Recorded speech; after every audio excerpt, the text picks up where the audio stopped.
Aye, shepherd's pie. Greetings from the Philippines.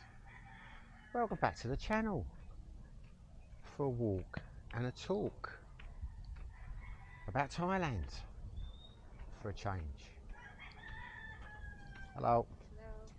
I recently made a video about the key to a happy life in the Philippines, and that got me thinking I should do one about Thailand because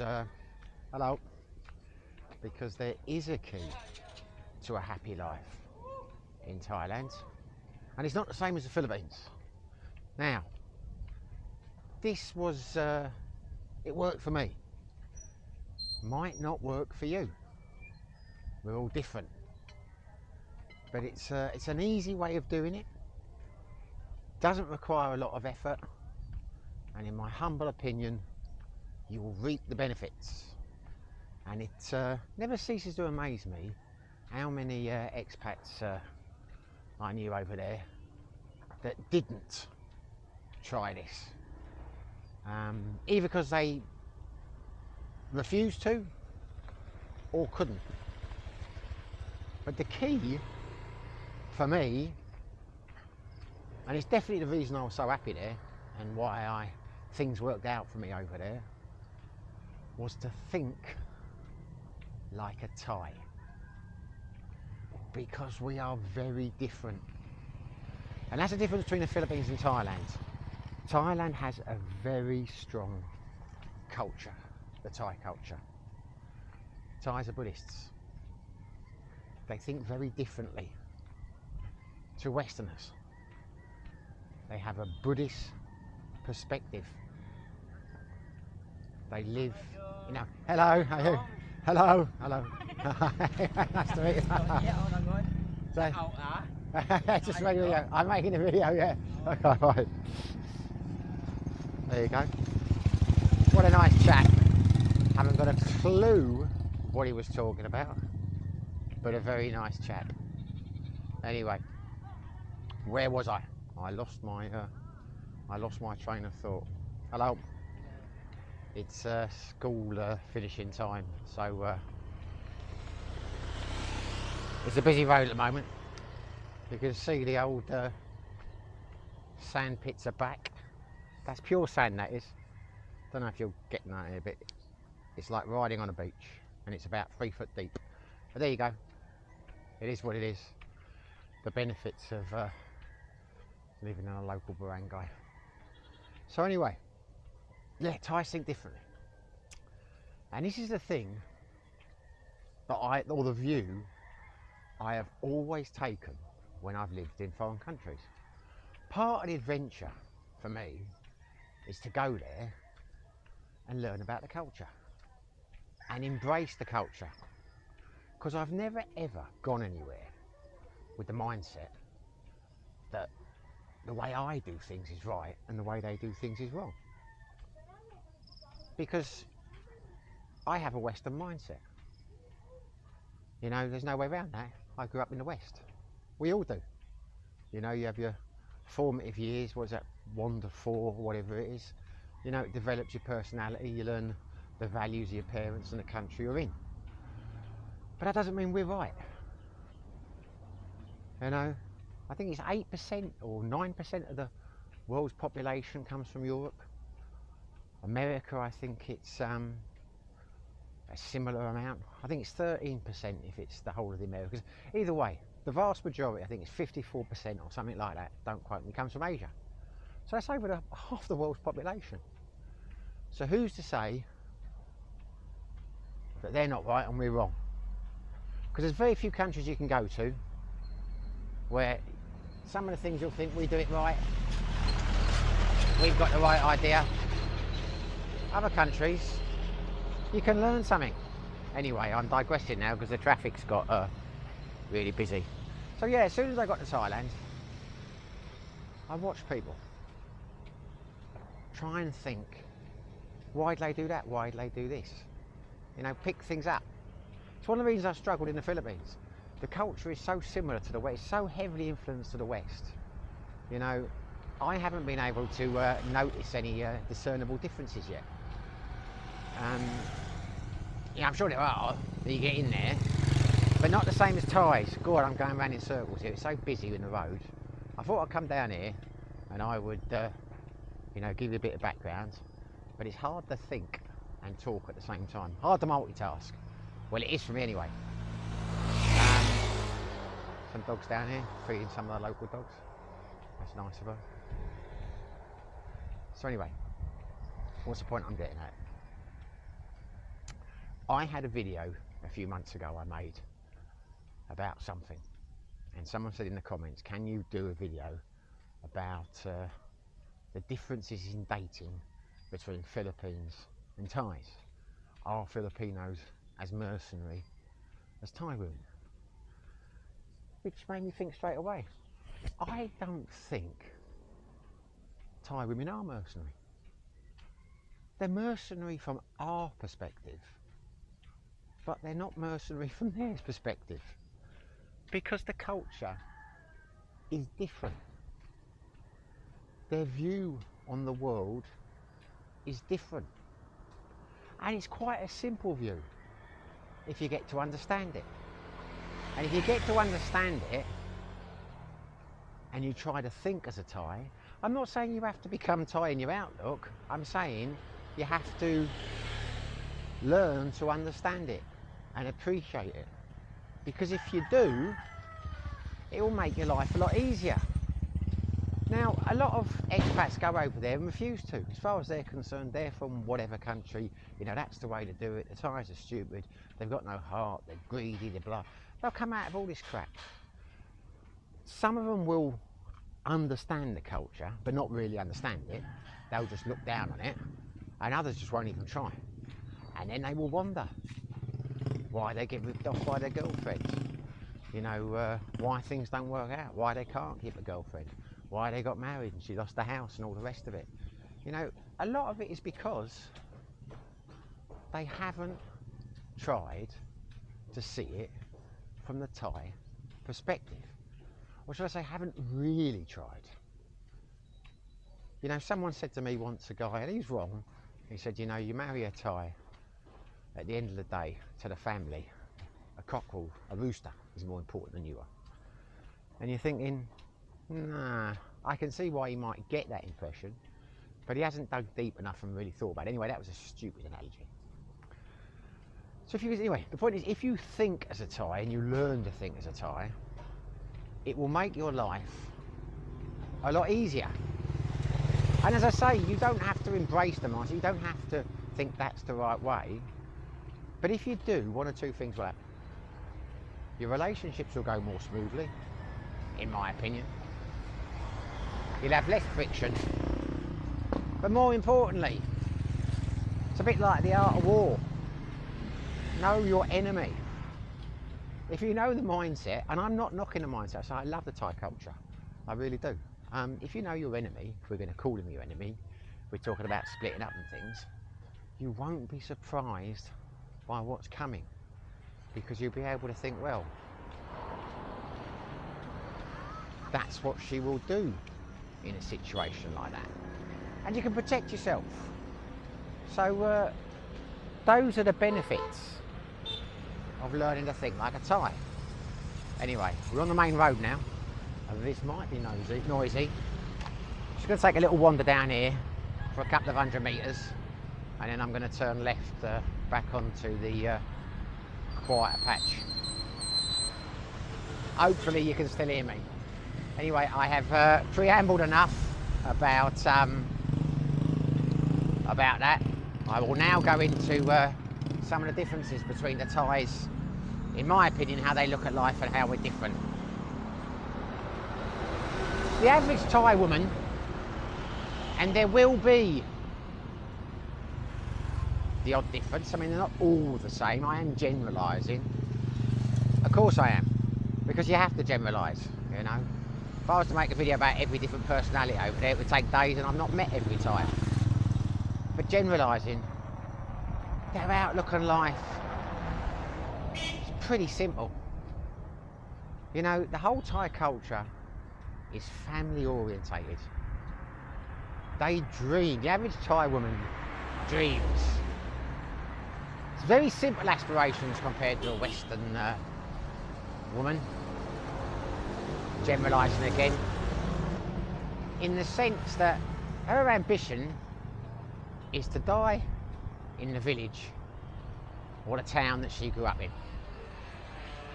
and to look after her parents in their later years. And her dream is to find a man who will help her do that. That's what she's programmed to think and wish for, you know, from the second she's born. And there's nothing wrong with that. Looking after your family, that's admirable, you know. But that will be her primary goal. You know, as I say, that's what Thai kids are told from day one. It's how the society works over there. They don't really have social care systems. You know, there aren't old people's homes and that kind of thing. So the parents rely on the children to look after them in later life. And that's what the kids want to do. It's a total flip on the West. You know, in the West, generally, people have a child and then their world revolves around the kid, you know. Doesn't matter if the kid's 30, 40, 50 and the parents are 70, 80, they will generally look after the kids, help them buy houses, you know. It's always the parent helping the child. Totally the flip side in the Philippines, in the Philippines and Thailand. Because in Thailand, the parents come first. This is bloody noisy down here. It won't be long before we're turning left. I hope you stick with me. Yeah, it's completely the other way round. Completely the other way round. It's all about the family, the parents. So the kid devotes his life to the parents. The kid has some kids himself, and then those kids devote their life to them. So everyone gets a turn in it. It's not an unfair society, but that's just the way it works. So you need to know that, and you need to accept that. Because if you know that, and you understand that that's the contract for the relationship, it makes life simpler. And as I say, I've got no problem with that. You know, if you met a woman in the West and she had a kid, I think most of us would accept that her kid was the most important thing in her life. You know, she can love you, but the kid will generally come first, won't they? I mean, that's the reality of it, because it's their kids. You'd be a selfish man if you thought, well, I'm going to marry this girl and I'm going to come first. I'm sure some people do think that way. It's the same in Thailand. You get a girl over there, don't expect to be number one. Don't expect her to turn her back on her family for you. Because to do that is a great dishonour, you know, in Thai culture. The worst thing that a child can do is not support their family, because they're Buddhists. They don't have the same concepts as we do. They don't believe in sin. It's not a Christian country. So it would be a big disgrace in most Western cultures, or an embarrassment, shall we say, to a lot of families, if your daughter went off and worked as a prostitute in a brothel. Thailand, that's not really a thing. She does that, earns money, and supports the family. Everyone's happy with that. It's far more of a dishonour for her not to go and work in a bar or something like that. Live a good life, go to temple, hello, but not support her family. It's the worst thing they can do. So the biggest mistake a guy can make, and you see it all the time, is to go into a relationship, promise the Thai girl that You'll help, you'll look after the family, start paying money, start doing this. And again, I'm not saying for 1 second you have to do that over there. You can get women who won't do that, who don't expect you to do that. I had a couple of girlfriends who didn't, but they were unusual. It's not the norm to be like that. But if you go into a relationship like that, don't think for 1 second that you're going to be able to change your mind halfway through, that you're going to convince your girlfriend to start thinking like you. You'll explain to her that, oh well, we've helped your parents, but I'm not going to do it anymore, because you can't. Because that's not the way they look at things. That's not what they want. It's not something they'll accept. And you're fooling yourself if you think that they will. Because that's always amazed me about a lot of expats. Not all of them, but some you meet, it's the arrogance. They think they'll go there and you see them in a bar, or you'll get talking to them in a restaurant, and they'll be like, oh, I've told her I'm not going to do this anymore, you know, and she's going to accept that because you put the law down and you're the husband. It doesn't work that way. It will never work that way. And the thing about Thais is they're generally not confrontational. So you can say that to the girlfriend. You can tell her, I'm not going to do this, I'm not going to do that. She may put up a bit of resistance, but then it may seem to you that she's capitulated and accepted it. Very, very, very unlikely that she has. What's far more likely is she's starting to scheme, work her way out, and the relationship's over to her, but how much can she get out of it? Because as far as she's concerned, you've done the worst thing that's there. You have lied to her, you have cheated her, you have betrayed her. So she wants revenge. And that's why you get so many people, or the vast majority of the people over there, hello, that lose their houses and things and say the girlfriend took this and she did that and she did this. It's because they're scorned. Because in their mind it's a contract. You know, Thai women, if you're in a good relationship, they will look after you. I'm generalising again. They will look after you incredibly well. They will treat you like a king. They will cut up your food. They will, you know, there's nothing like a Thai woman. I mean, in terms of, you know, looking after a man. But that can change. And the thing that gets people is when it does change because of something's happened, they feel they've been lied to. But if you look at it from a Thai perspective, they haven't. You know, because you were the man who was doing all the things that she dreamt about, she loved you for that. So she wasn't putting on an act. I mean, some do. I mean, again, I'm generalising. You were the answer to her dreams. You were doing everything that she had always dreamt of in terms of caring for her family, helping her to be a good daughter, and all the rest of it. So in her mind, she was looking after you that way because she wanted to, because she loved you, and she felt you deserved it. Because Thai women are programmed as well as kids. Makes them sound like computers. I'm not saying Thais are programmed any more than we are in the West. We're programmed to have Western ideas. So in her mind, take a little walk down here. There may be a lot of cicadas. Cicadas. It's not watches, cicadas. Maybe there won't be. So they're programmed to put the man first as well. You see, there's a hierarchy in their minds. And that's one of the reasons why I'm going to slightly... Oh my Lord. What are they? They're new. I've not seen those before. They can't be graves, can they? I will have to show that to Ellen when I get back. Anyway, there you go. Got the old obligatory rubbish jumps. I can't speak today. I hope I'm not having a stroke. Yeah, it's the way they are in their relationships over there. So one of the lessons I learned, and this is why it's a benefit to you to try and think like a Thai, because if you can, the benefits are manyfold. I worked out quite quickly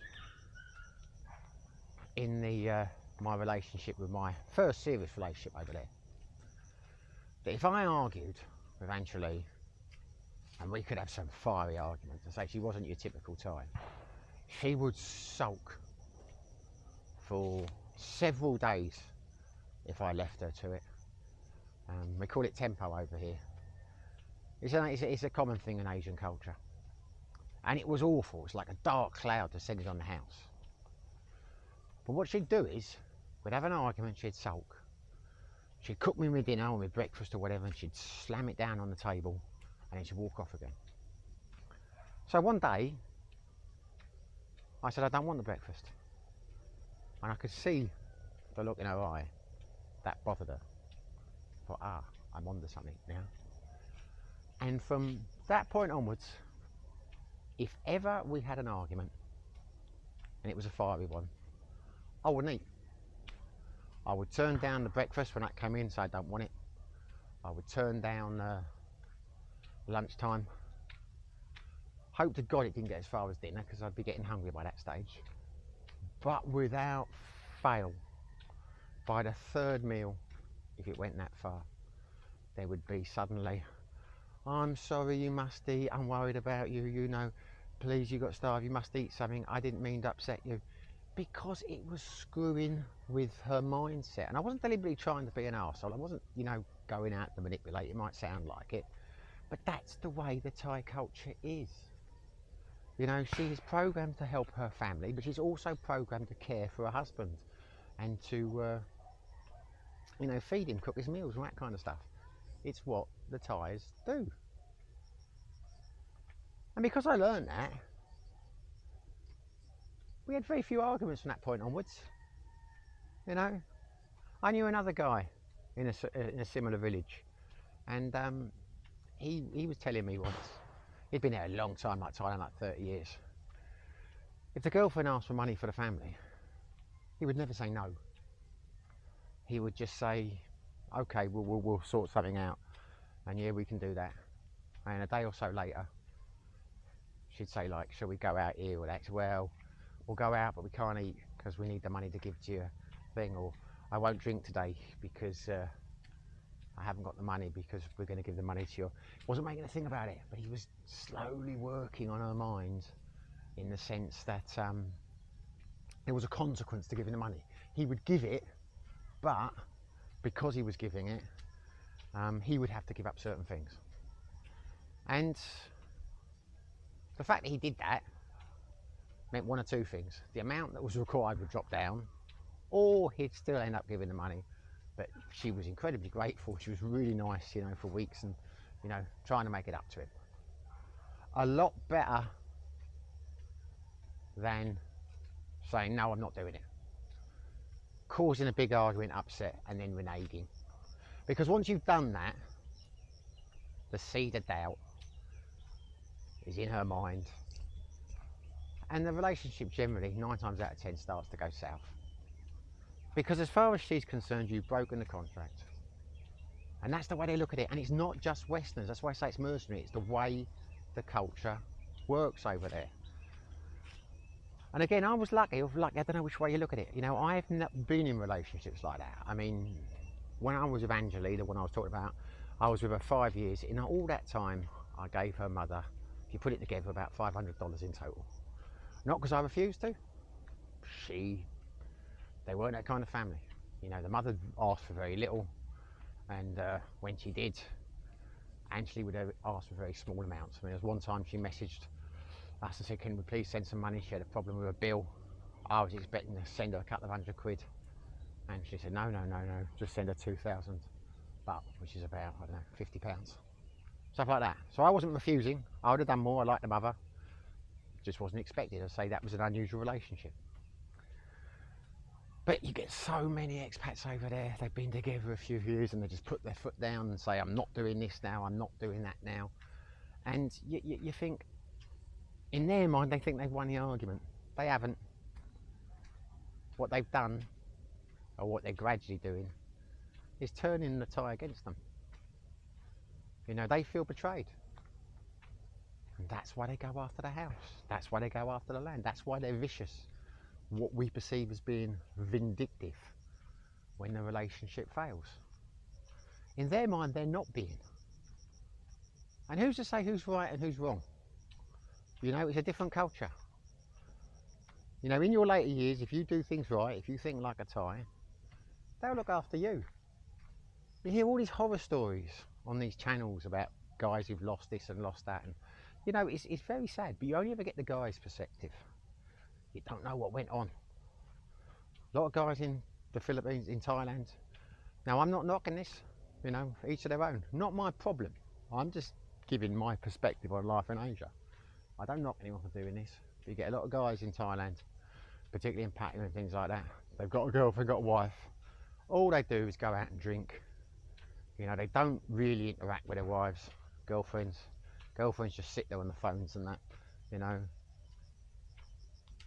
What's in it for the woman? You know, the guys seem to think they're perfectly happy with that. Then they'll give money to start off with, then they'll stop, put their foot down, and they wonder why the girls turn on them. Not really putting any effort into the relationship. Now, what does the girl think? You turn around and say you're not giving the money.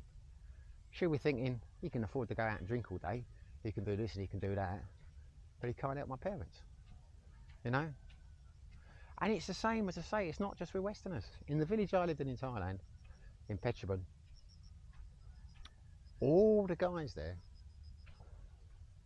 talking about Thai guys now, gave money to their girlfriends or wives' parents. And quite a lot of money to them. You know, most of these guys were builders, construction workers where I lived. Didn't earn a lot of money. I mean, we're talking about 300-400 baht a day if they had a day's work. If they went down and worked away in Bangkok, they might get 500. Now that is not big money. You know, 500 is about, or was about £12 a day. Well, that'd be $15. And they would be giving a few hundred pesos a week to their girlfriend's family. Didn't object to it. It was the culture. They accepted that. It's the way it works in Thailand. They'd accept that, but you got a lot of Westerners who won't accept that. I say they're not doing it. They object to it, even though they've got a hell of a lot more money. Again, I'm not criticising them for that. That's their choice. I'm just saying, always amazed me when they were surprised when things went wrong. Because they haven't made the effort. They haven't tried to look at it from a Thai perspective. They kind of understand where it's coming from, but in their mind, they are right. It's their way or the highway. But then when the highway comes and the girl pisses off, they're left in a state of shock. They can't get their head around it. So I'm saying to you, that's why it's important to learn or try to see things from a Thai perspective, to try and think as a Thai does.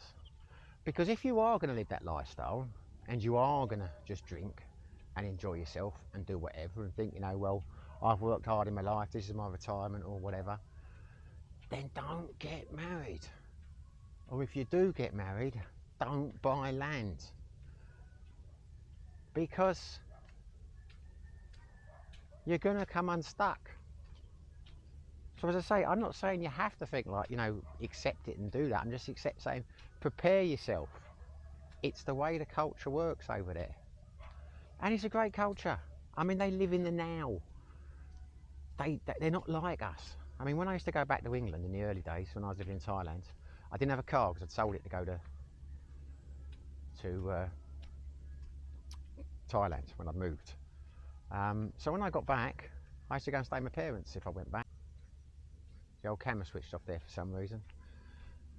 What I would do is I would get the coach. And if you got the coach, because my parents live up in Wales, they've got a little Welsh, they've got a sheep farm up there. And if you got after 10 o'clock at night, you couldn't get there. You know, into Heathrow Airport after 10 o'clock, you couldn't get there by train. So I'd get the coach, and it was a bastard of a journey. It takes 5-6 hours. And all the way there, you would have people tossing and turning and, you know, unable to sleep and groaning and moaning. But when I used to get the coach down from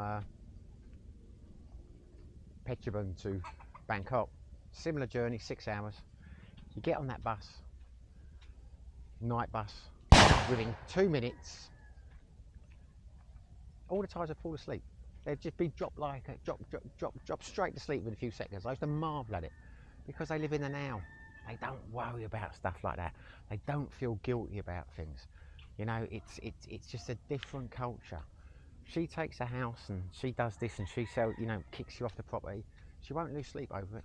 Doesn't make a mercenary. It just makes it a different culture. You will not be able to rack her with guilt. It's not the way the culture works over there. So anyway, I have rambled. I have gone round in circles here. Hopefully I've made my point. Again, I'm not saying you have to do this. Hello.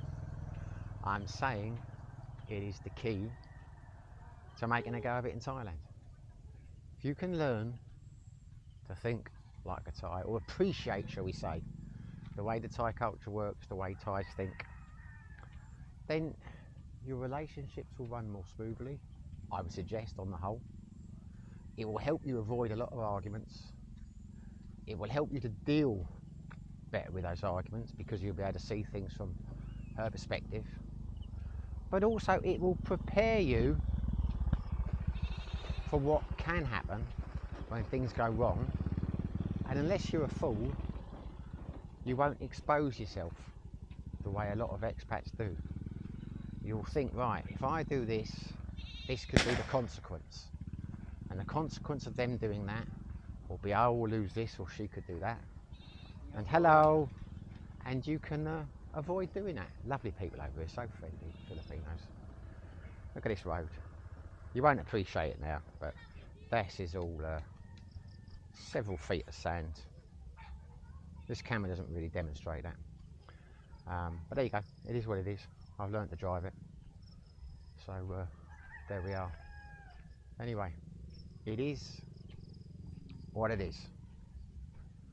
I'm going to end this conversation now because I've gone on long. Not my best video, but I think you got the, you know, I do talk and I talk and I talk. Now I'm going to get mobbed by these dogs down here in a minute. I shouldn't have come this way. In fact, I'm going to go up the other way because if they see me, those dogs will be onto me. Because I feed them, you see. Nice dogs, but I feed them in the morning and in the evening. Whenever they see me, they run straight at me, and that's going to screw up the end of the video. So I'm going to go around the back way. But yeah, I think you get the benefit. I think you get the point of what I'm trying to say here in a very roundabout way. You know, whichever country you go to, if you're going to move anywhere in Asia or anywhere in the world, you know, particularly if you're retired, semi-retired, you've got a lot of time on your hands to think and contemplate things. Try and understand the culture of the country you're living in. You'll make your life easier, but you'll learn a lot. You know, I've never been to a country, except for the Philippines, where I haven't thought, wow, on at least some things. Some things you're going to sit and think, right, we got the right idea, we do this right in the West. But there will be other things where you think, why don't we do that in our home country? Why don't we think that way? The old goats here. Hello. The old mother and the kids. But anyway, there we are. I'm trying to go in a back way now, and I've lost the way I was going to go. I've missed the footpath. I think I'm going to have to go back up again.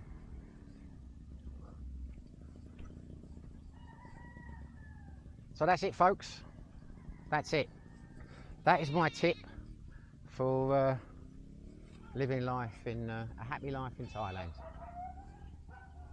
Try and learn the culture, understand the culture. One other thing as well with Thailand, I tell you, if anyone's still watching, again, a classic mistake people make. Thais smile. It is the land of smiles. It is a land of smiles for a reason. Thais are non-confrontational. You know, they don't shout, they don't scream. You know, a Thai will be incredibly quiet. They will sit there and smiling. They can be at boiling point inside. It's and then suddenly a fight will break out, and you'll think you never saw that coming. And it's rare you see a fight in Thailand, because in, you know, Western cultures we scream, we shout, we point, and that. Thais don't do that. You know, it's not the way. And a wise man once told me that it was because of the way the culture's evolved in terms of rice. Because in the old days you had paddy fields, You know, it takes a lot of people to drain a paddy field and harvest the rice. And hello. And you rely on the help of the villagers, so you can't upset the other people in the village, which is why it developed into a smiling culture. Because if you're obnoxious and you upset people, then you could be shunned, and it was the worst thing that could happen, because if you were shunned by the other villagers, you'd basically starve. And that's why it's the land of smiles. So you can go to Thailand. There are lots of faux pas, you know, walking in a restaurant wearing your top off, getting drunk, behaving in an unruly way, then they'll just smile and they'll nod and they'll still be polite. And you'll think, oh, these people love me, you know, they're friendly. They don't mind that I'm being rude. They don't mind that I'm not wearing my top and all that kind of stuff. Not true at all. They do, you just don't realise it, because it's the way they behave. Again, it's the culture. That's why it's so important to learn the culture, because you won't know when you're offending people and when you're not. And if you're offending people and you're hated and you don't know it, you can come unstuck. Anyway, there you go. Said enough. Said my piece. Hopefully you enjoyed the video. If you did, smash the like button. If you haven't subscribed to the channel, it'd be greatly appreciated if you did. Whether you do, whether you don't, wherever you are, whatever you're doing, stay safe, be lucky.